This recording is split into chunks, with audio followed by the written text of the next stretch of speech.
마태복음 16장 13절에서 20절 말씀 제가 봉독해 드리겠습니다. 신약성경 27페이지 다 찾으셨습니까? 예수께서 빌립보 가이사라 지방에 이르러 제자들에게 물어 이르시되 사람들이 인자를 누구라 하느냐? 이르되 들으는 세례요한, 들으는 엘리야, 어떤 이는 에레미야나 선지자 중에 하나라 하나이다. 이르시되 너희는 나를 누구라 하느냐? 시몬 베드로가 대답하여 이르되 주는 그리스도시요 살아계신 하나님의 아들이십니다. 예수께서 대답하여 이르시되 바요나 시몬아 내가 복이 있도다. 이를 내게 알게 한 이는 혈육이 아니요 하늘에 계신 내 아버지시니라. 또 내가 내게 이르노니 너는 베드로라. 내가 이 반석 위에 내 교회를 세우리니 음부의 권세가 이기지 못하리라. 내가 천국 열쇠를 내게 주리니 내가 땅에서 무엇이든지 매면 하늘에서도 매일 것이요 내가 땅에서 무엇이든지 풀면 하늘에서도 풀리리라 하시고, 이에 제자들에게 경고하사 자기가 그리스도인 것을 아무에게도 이러지 말라 하시니라. 아멘. 찬송가 287장 찬송하겠습니다.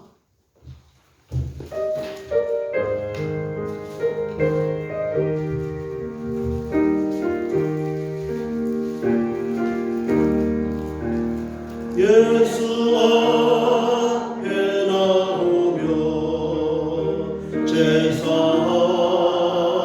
받으며 주의 품에 안기어 편히 쉬리라. 우리 주만 믿으며 모두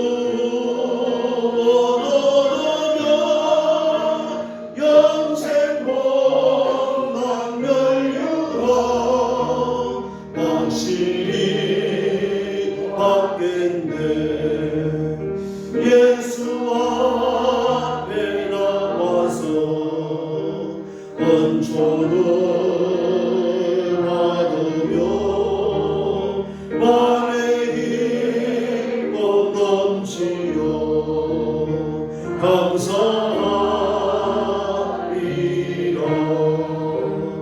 우리 주만 믿으며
오늘 말씀의 제목은 너희는 나를 누구라 하느냐 하는 말씀의 제목입니다.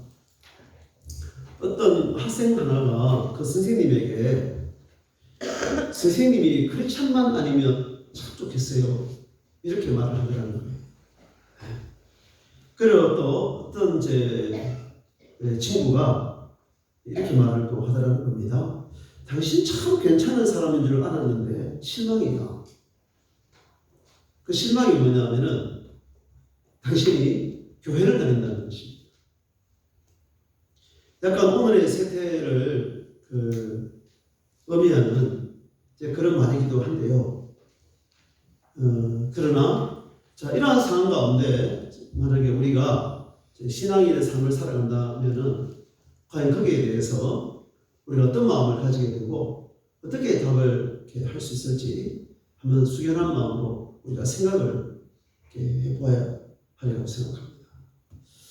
저는 이 신앙생활은 확신과 확인의 과정을 끊임없이 거치는 그런 십자가의 길이요, 인생의 여정이라 저는 그렇게 믿습니다. 어떤 확신을 우리가 가집니까? 구원의 확신을 가집니다. 구원의 확신을 가질 뿐만 아니라 끊임없이 내가 하나님의 택한 백성으로서 살아가고 있는지, 내 안에 예수 그리스도가 주가 되고 계시는지를 끊임없이 확인을 해야 한다는 것이죠. 아까 말한 그러한 질문이 나 자신의 신앙의 그 정체성을 확인하는 그런 질문이 될 수도 있는 것이죠. 세상 사람들이 네가 그리스도인이냐? 어떻게 교회를 다녀? 하나님을 믿는다고? 이제 그런 질문을 우리가 받을 때에 도리어 나 자신에 대한 신앙을 확인하는 그런 하나의 기회가 될 수도 있습니다.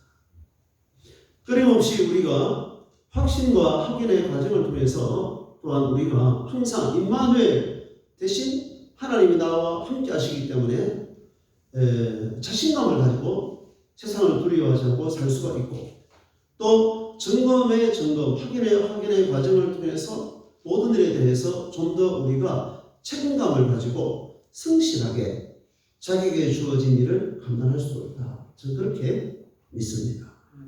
한번 따라해 보실까요? 확신과 확인.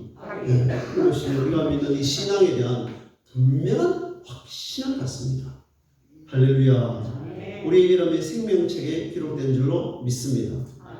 구원의 확신이 있어야 합니다. 구원의 확신이 분명한 우리들이 또한 세상을 살아가면서 끊임없이 내가 하나님의 사람인지, 내 안에 성령이 계신지, 또 내가 믿음으로 살아가고 있는지 확인을 매일같이 해야 될 줄로 믿습니다. 자, 이렇게 우리가 믿는 이 신앙은 확신과 확인의 과정을 끊임없이 반복해가는 그런 여정 속에 있는데, 그 신앙적 고백이 개인적인 고백이 있고 그리고 공동체적인 고백이 있어요. 자, 개인적인 고백에 대해서 지난주에 제가 말씀을 드렸습니다. 고린도서 13장 5절에서 6절. 너희는 믿음 안에 있는가 너희 자신을 시험하고 너희 자신을 확정하라. 예수 그리스도께서 너희 안에 계신 것을 스스로 알지 못하느냐? 그렇지 않았으면 너희는 버림받은 자니라. 신앙의 불합격자다, 이런 뜻이거든요. 그러니까 내가 예수를 믿는지, 내 안에 예수님이 계시는지 가장 잘하는 사람은 자기 자신이라는 것입니다. 물론 사람은 자기가 자기 자신을 아는 것이 제일 어려운 면이 있지만, 또 한편으로 내 안에 예수가 있는지, 내가 예수님의 마음을 품고 살아가는지, 예수님을 내가 영접하고 인격적으로 주님의 내 안에 내주하고 계시는지 가장 잘하는 사람은 자기 자신인 것이죠. 자기 자신을 항상 확인하고 점검을 해야 한다는 것입니다. 그럼 오늘 말씀을 또 보면은 이제 베드로의 신앙 고백이 기록된 말씀인데요. 자, 우리가 세상을 살아가다 보면은 이제 이런 공동체 관계 속에서 가정이 또 우리 그리스도인들에게 있어서는 신앙 언약 공동체이지 않습니까? 또 이 교회라는 이 에클레시아, 부름받은 이 하나님의 백성들이 모여 진리의 기둥가 되는 교회를 통해서 우리가 신앙 고백을 합니다. 아까 신앙 고백을 했죠. 우리가 예배를 드립니다. 그리고 루터는 이제 이 기독교인들이 주일날 교회 가는 것을 신자의 정표이고 배지라 이렇게 표현했어요. 주일 되었을 때에 예수 믿지 않는 사람이, 구원받지 않는 사람들이 교회에 옵니까? 올 이유가 없는 거죠. 주일날 교회 온다는 이 자체가 한편으로는 우리의 무엇이냐면은 한번 따라해 보시면 합니까? 신앙 고백. 신앙 고백. 어떻게 매주마다 우리가 교회로 옵니까? 우리가 예수님을 믿는다는, 하나님을 아버지로 섬긴다는, 하나님 나라 백성이라는 신앙 고백입니다.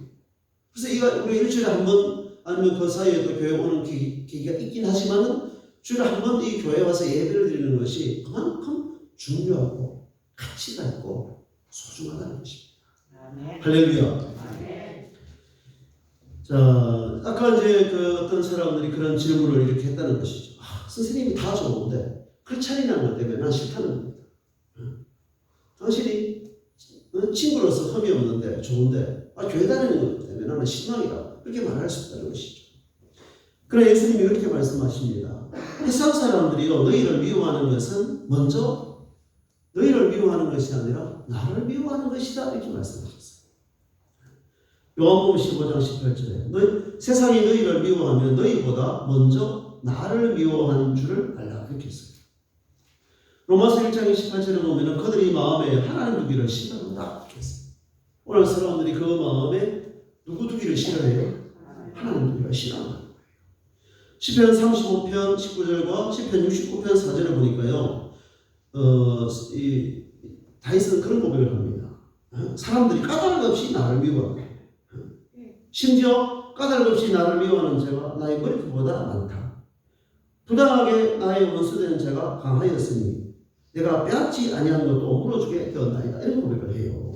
그러니까 우리가 살아가다 보면 내가 그리스도인이기 때문에 까닭 없이 부당하게 애매하게 우리가 미움을 받을 수도 있고 오해를 받을 수도 있고 고난을 받을 수 있다는 것이죠.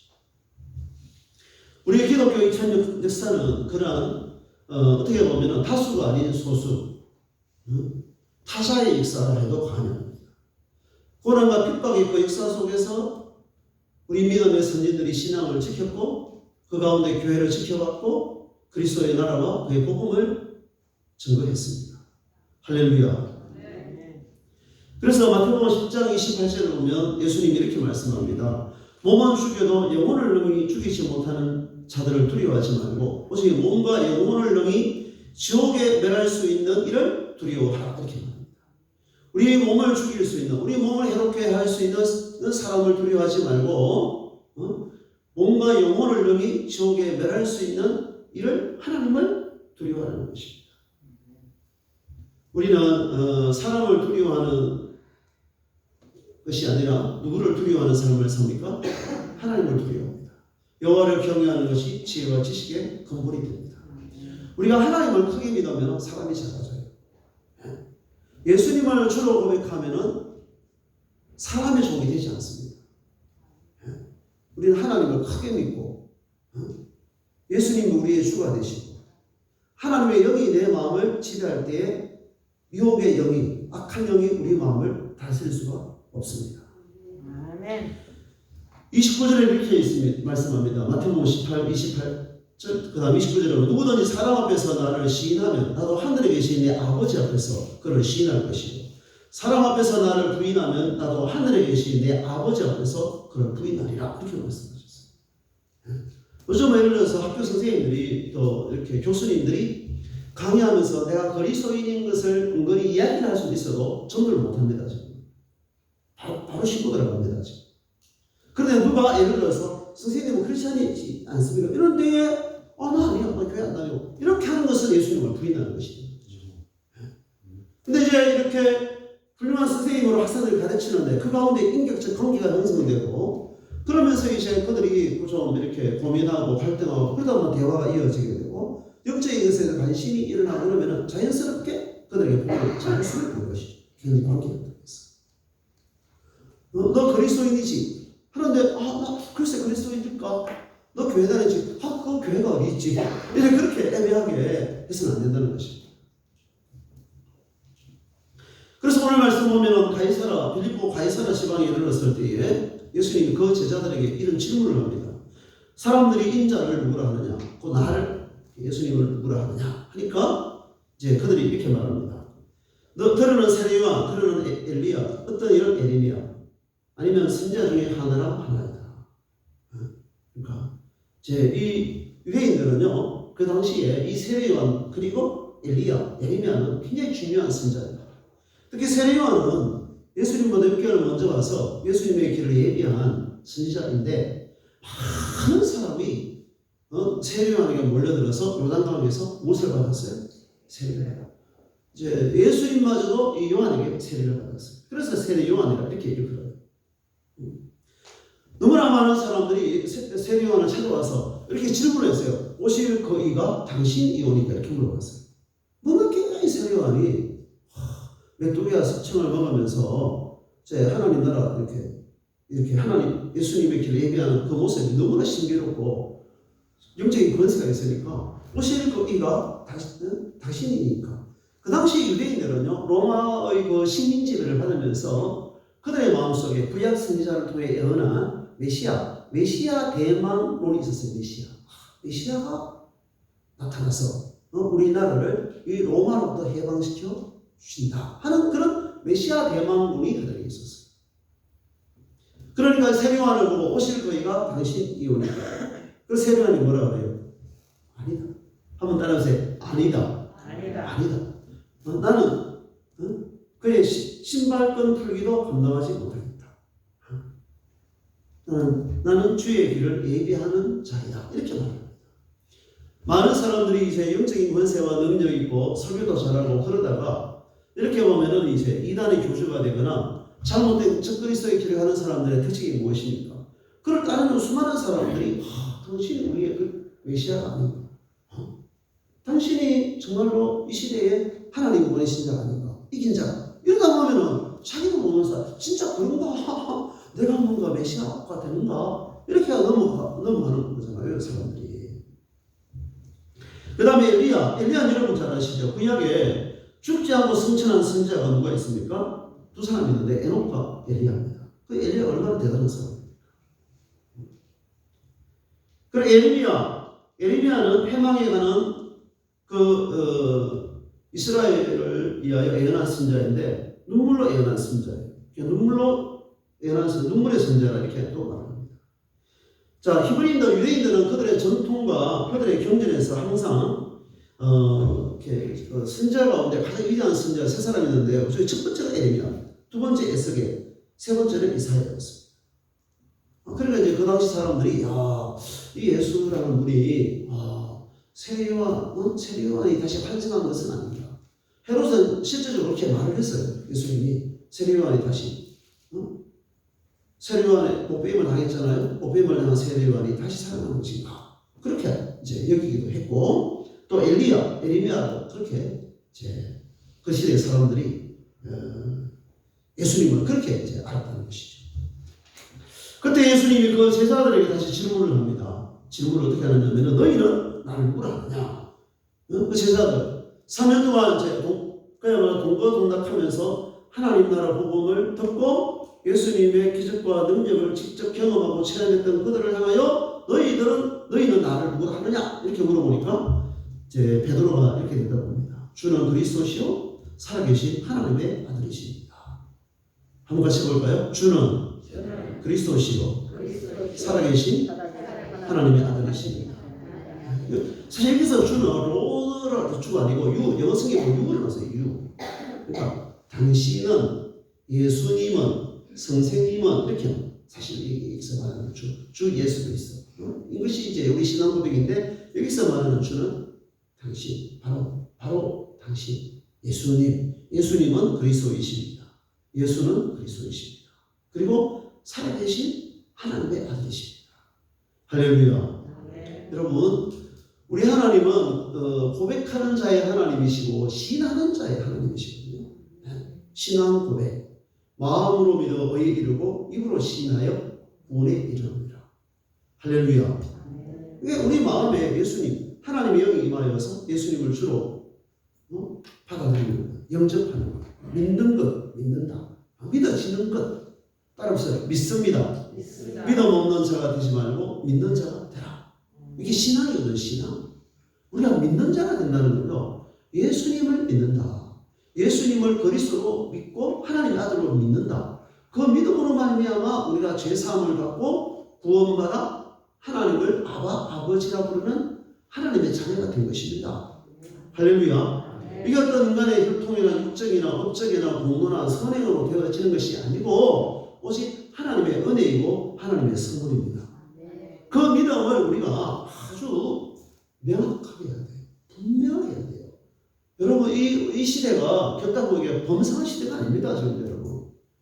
조금만 우리가 잘못 이렇게 제 마음이 흐트러지고 믿음의 확신이 없으면 사탄이 우리를 그냥 두지를 않아요. 저는. 그래서 세상의 길로 가든지 이단에 또 휩쓸려 가는 경우도 많이 있고 이 교로는 가기도 하고 심지어 교회를 다니다가요 생각보다 다른 종교로 넘어와서 굉장히 순도하다 보면 그런 분이 있으십니다. 이단으로 가는 사람들. 아니 교회를 다니는데 완전히 그냥 세상 사람들보다도 더 세상적인 사람으로 사는 사람들이 있어요. 세상의 빛과 소금으로 살아가야 될 사람들이 세상의 빛과 소금이 아니라 완전히 어둠의 자식처럼 살아가는 사람들이 굉장히 많습니다. 다 그 원인이 어디에 있느냐 하면은 자기가 믿는 이 신앙에 대한 분명한 확신과 확인, 자기 정체성이 없었습니다. 주는 그리스도시요 살아계신 하나님의 아들이며 주, 당신은 그리스도가 되십니다. 이제 이게 히브리어로는 메시아라는 메시아, 그리스도, 기름 부음을 받은 자. 원래 해석은 그렇거든요. 구약에 보면 누가 기름 부음을 받았느냐면 왕을 세울 때, 선지자를 세울 때, 제사장을 세울 때 기름 부어 직분자로 세우게 되었습니다. 그래서 오늘날 이제 임직을 할 때 하나님의 영이 기름 부어 달라 하는 그런 표현의 기도를 우리가 하는 것이죠. 신약에 왔을 때 기름 부음을 받았다, 성령이 임했다, 또 이렇게 기도 표현을 우리가 합니다. 자, 예수님이 그리스도이시다, 구원자가 되신다. 할렐루야. 마태복음 1장 21절에도 보면은 아들을 낳으리니 그 이름을 예수라 하라. 이는 그가 자기 백성을 그들의 죄에서 구원할 자이심이라 하니라.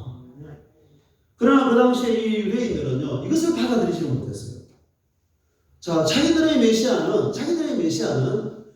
이 유대인들을 로마의 식민 지배로부터 해방시켜주는 해방자, 정치적인 메시아 예수 그리스도를 우리가 그들이 기대했거든요.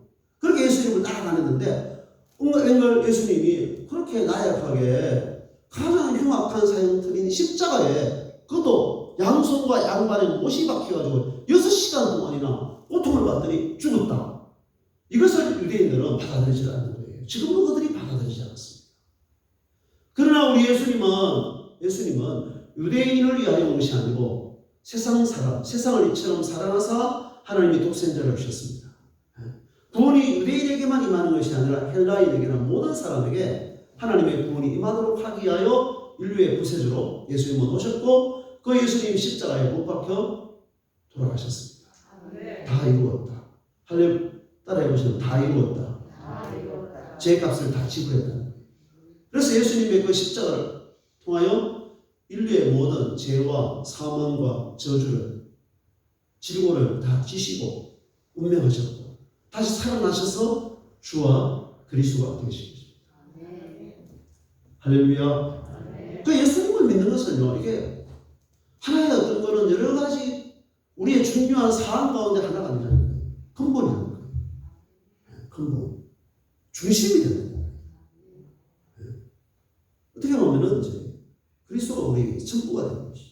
모든 마음이 그리스도로부터 말미암아 그리스도로부터 왔고 그리스도로 말미암고 그리스도로 돌아가는 것이다. 로마서 11장 3절을 보면 그렇게 말씀하고 있습니다. 그래서 우리가 예수님을 아는 지혜와 지식에서 잘 알아야 하는 것이죠. 예수님을 우리가 믿습니다. 할렐루야. 예수님을 우리가 마음에 모시고 닮아갑니다. 또 예수님 나에게 주신 그 사명을 우리가 감당하는 자가 되는 것입니다. 살아계신 하나님의 아들, 살아계신 하나님의 아들이십니다.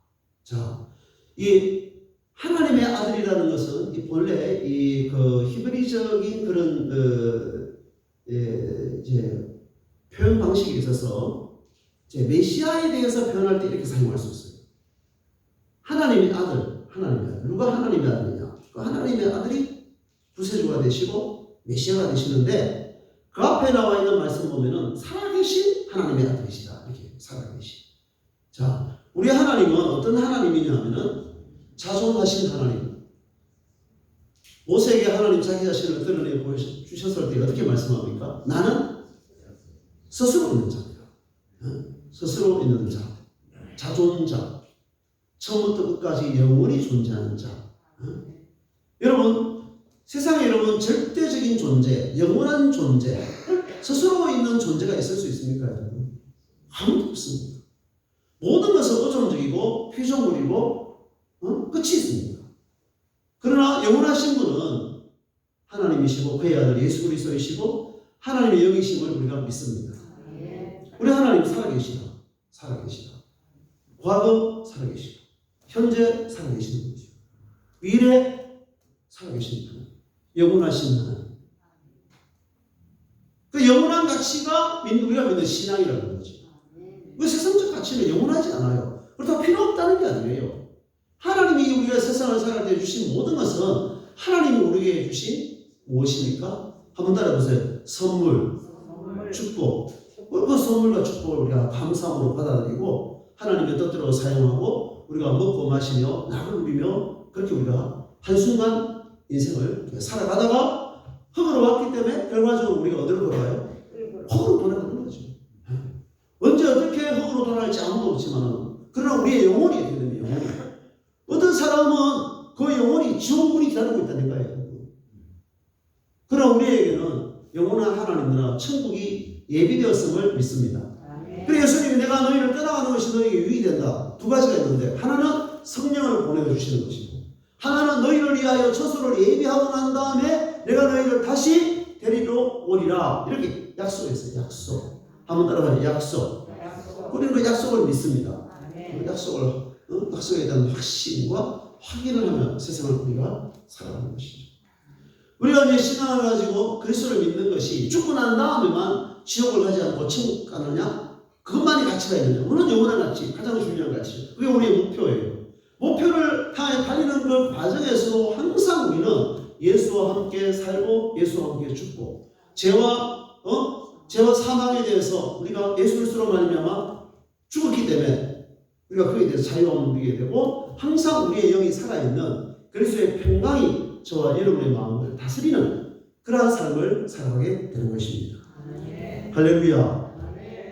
자, 여기 보면은 이제 살아계신 하나님의 아들이다. 아들이라는 것은 하나님이 무엇이라는 거예요? 아버지잖아요. 아버지.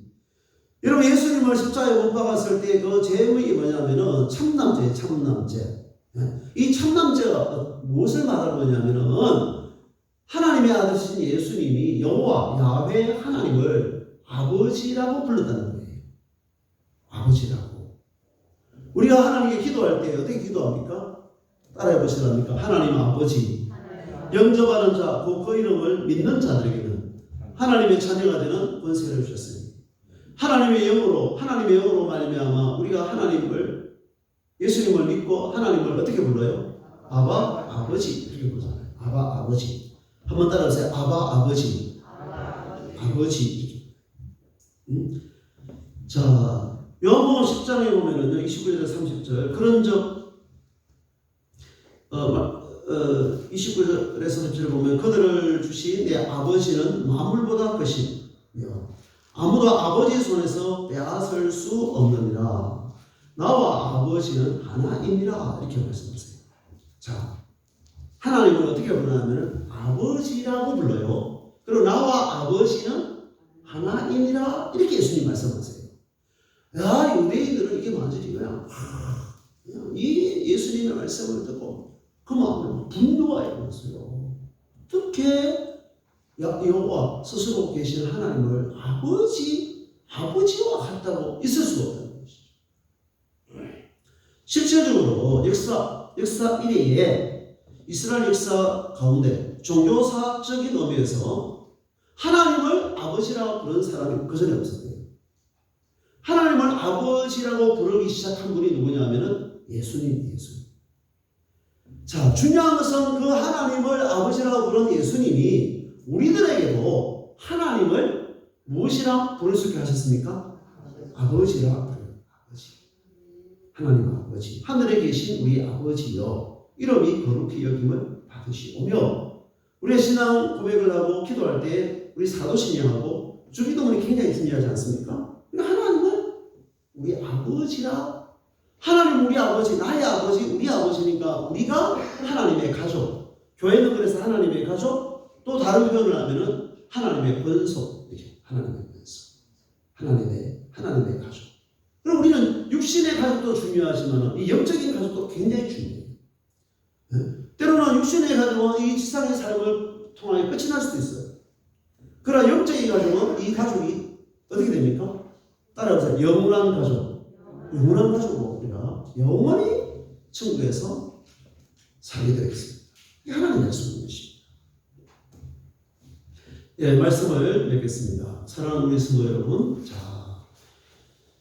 이제 우리가 이 시대를 살아가는 데 있어서 그 풍요를 우리가 누리고 살아야 합니다.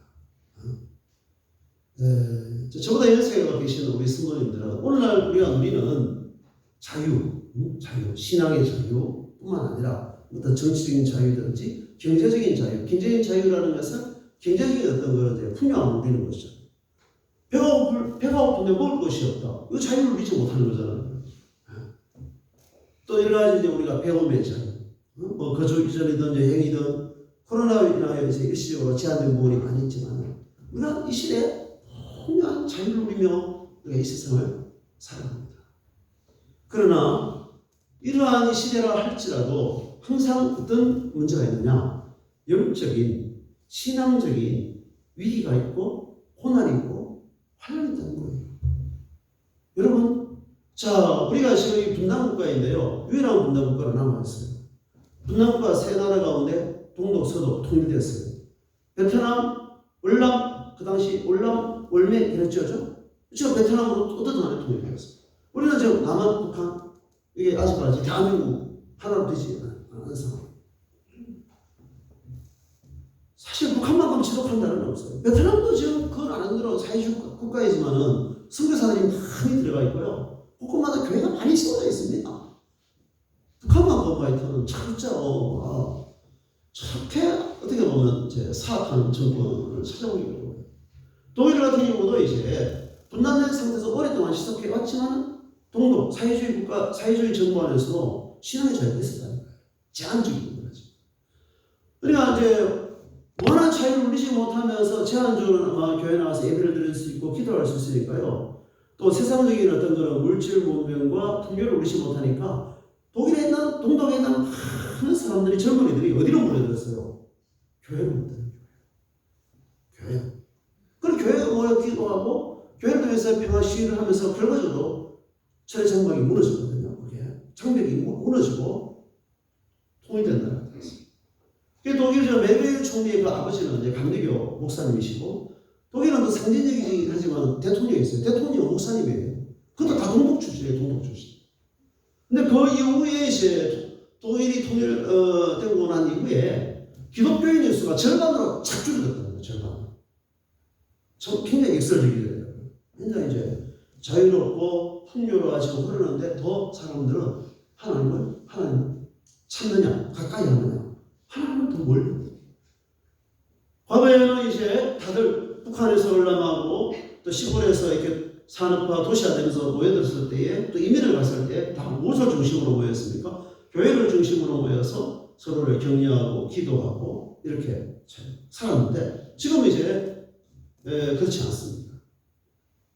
생육하고 번성하면서 가난해도 가정을 이루어서 뭐 이렇게 그 나름대로 자녀를 낳고 삶을 살았는데 지금은 다 갖추어져야 돼요. 다 안 갖추어지면은요 아무도 하지 않는 거예요. 그 시대가. 어떻게 보면은 이제 이러한 시대에 정말로 우리가 신앙을 지키고 우리 자녀들, 우리 손자, 손녀들에게 여호와 경외하는 이 신앙을 올바르게 전수하기가 너무나 어려운 시대가 됩니다. 예수님이 이렇게 말씀합니다. 너희와 너희 자녀를 위하여 울라 이렇게 말씀하셨어요. 십자가를 따르는 그 여인들을 십자가를 질 때 끝까지 따르는 여인들을 향하여 예수님이 그렇게 말씀을 하셨습니다. 먼저 일단은 이제 노아, 다니엘, 욥도 자기의 의로 자기만 구원을 생명을 얻는 것이니까요. 일단 저와 여러분들이 먼저 이 신앙에 무엇이 있어야 됩니까? 한번 따라하세요. 확신, 구원의 확신, 영생의 확신. 내 안에 예수 그리스도가 그리스도이시다는 그 믿음을 어떤 이 환난과 이 역경과 시대적인 어떤 풍조가 달라진다 할지라도 세상은 너무나 많은 것들이 변화되고 절대적인 것이 없거든요. 절대적인 것은 오직 예수님이 나의 주가 되시고 나의 하나님이 되시고 그리스도이시다는 이것만큼은 아주 확신하는 거지. 할렐루야. 뭐 세상에 뭐 확신할 수 있는 게 뭐 그래 많이 있어요. 없어요 지금. 어떻게 우리가 확신할 수 있겠어요? 예수님이 그리스도이신 것을 확신하기를 주의 이름으로 축원합니다. 그리고 끊임없이 확인을 통해서 우리가 천성을 많이 나와요. 주일날 교회에 오는 것도 내가 하나님께 소속이 되어 있다는 것 확인하는 과정이에요. 개인적으로 기도하는 것 다 마찬가지예요. 우리가 또 내가 그리스도인이라는 것 때문에 세상 사람으로부터 어떤 뭐랄까요? 비아냥을 받을 때 내가 당당해질 수 있는 것, 그 자기 신앙을 점검하는 것이고 확인하는 것입니다. 세상을 살아가는 방식도 마찬가지예요. 모든 것을 이렇게 준비하고 점검하고 확인하고 그렇게 하면서 나에게 주어진 일에 대해서 책임을 또 우리가 다 하면서 살아야 될 줄 믿습니다. 기도하겠습니다. 하나님 아버지 감사합니다. 하나님 이 시간 우리를 부르시고 하나님을 아버지라 부르며 예배드리게 됨을 감사드리옵니다. 예수님을 나의 주 나의 하나님으로 믿습니다. 우리에게 구원의 은혜를 허락하시고 영생의 축복을 주시는 하나님 아버지 감사드리옵니다. 베드로의 고백이 나의 고백이 되게 하여 주시옵소서. 주는 그리스도시요 살아계신 하나님의 아들이심을 믿습니다. 예수 그리스도의 이름으로 기도드리옵나이다. 아멘.